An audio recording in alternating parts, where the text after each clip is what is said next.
अरे साथियों नमस्कार दोस्तों, लाखों स्टूडेंटों का दोस्तों भविष्य यहाँ पर बदलने वाला है जी दोस्तों। हाँ दोस्तों, नॉर्मलाइजेशन होगा और दोस्तों मैं आपको यहाँ दिखाना चाहूँगा और बताना भी चाहूँगा किस शिफ्ट के साथियों कितने नंबर बढ़ रहे हैं। क्या जिन साथियों के 70, 75 या 80 के आसपास नंबर आ रहे हैं तो आपके नंबरों में मेरे प्यारे साथियों कितनी बढ़ोतरी हो सकती है।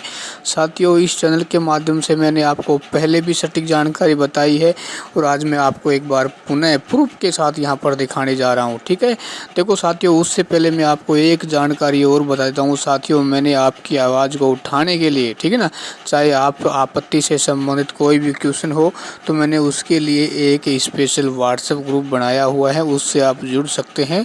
और आपके वही कोई भी शिफ्ट हैं तो यदि आप आपत्ति लगाना चाहते हैं तो वहाँ मैसेज करिए, आपको क्वेश्चन वहाँ से मिल जाएंगे। ठीक है ना, उसका लिंक मैंने डिस्क्रिप्शन में पिन कर दिया है। अब साथियों बात कर लेते हैं नॉर्मलाइजेशन को लेकर। साथियों आगे बढ़े उससे पहले छोटा सा निवेदन, चैनल को एक बार ज़रूर सब्सक्राइब करें और लाइक करें यदि आपको जानकारी अच्छी लगती है तो।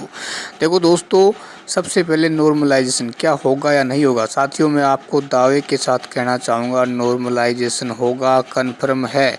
ठीक है, और इसके बाद क्या नंबरों में बढ़ोतरी होगी या नहीं होगी। देखो साथियों, जिस पारी का पेपर हार्ड आया था उसमें 15 से 20 तक नंबरों की बढ़ोतरी आपको देखने को मिल सकती है, कन्फर्म है। क्यों?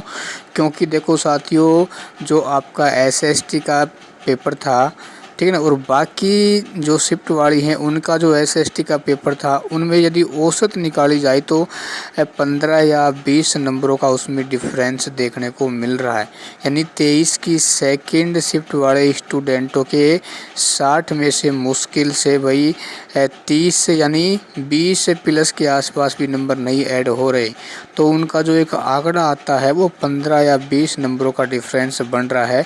तो जिन साथियों की भाई जैसे मान लो 70 हैं, 75 हैं, तो इनकी पात्रता नॉर्मलाइजेशन में बहुत ही आसानी से क्लियर हो जाएगी। साथियों आपने पटवारी में देखा होगा 40 नंबरों की बढ़ोतरी कर दी गई थी, है ना। तो ये तो लाखों स्टूडेंट हैं और रीट पात्रता है ना। तो इसमें पूरी उम्मीद है कि इतने नंबर तो साथियों बढ़ेंगे ही। लेकिन मेरा आपसे छोटा सा निवेदन है कि साथियों आप भी वही नॉर्मलाइजेशन को लेकर हर एक्टिव रहें ना। आप चुपचाप ना बैठे रहें, आप सोशल मीडिया के माध्यम से अपनी आवाज़ उठाते रहें।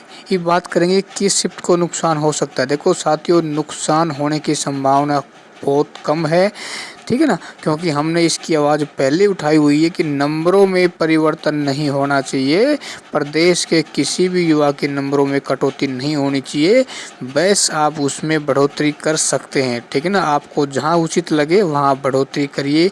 जैसे भाई जिन शिफ्टों का पेपर हार्ड आया है तो वहाँ नंबर आप बढ़ा दीजिए, क्योंकि ये मैं नहीं कह रहा हूँ, ये प्रदेश के लाखों ऐसे युवा हैं, 30% ऐसे युवा हैं जो ये चाहते हैं कि भाई उनका पेपर हार्ड आया था और कुछ क्वेश्चन सिलेबस से बाहर थे, तो हमारे नंबरों में बढ़ोतरी होनी चाहिए। देखो साथियों, और उसके बाद एक बात और बताना चाहूँगा आपत्ति को लेकर। देखो साथियों, आपत्ति सभी साथी ज़रूर लगाएं, ठीक है। आपत्ति में नंबरों में बढ़ोतरी होती है मेरे दोस्तों, एक एक नंबर इस समय आपके भाग को बदल सकता है, ठीक है ना। और बोर्ड ने भी अपनी गलती मानी है 9 क्वेश्चनों में, तो उन्होंने कहा है कि हम इसमें भाई आपको बोनस और देंगे, ठीक है ना।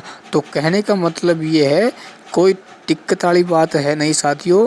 और जिन साथियों की पात्रता क्लियर है, मेरा उनसे निवेदन है कि आप बार बार कमेंट्स ये ना करें कौन सी बुक पढ़े कौन सी बुक नहीं पढ़े।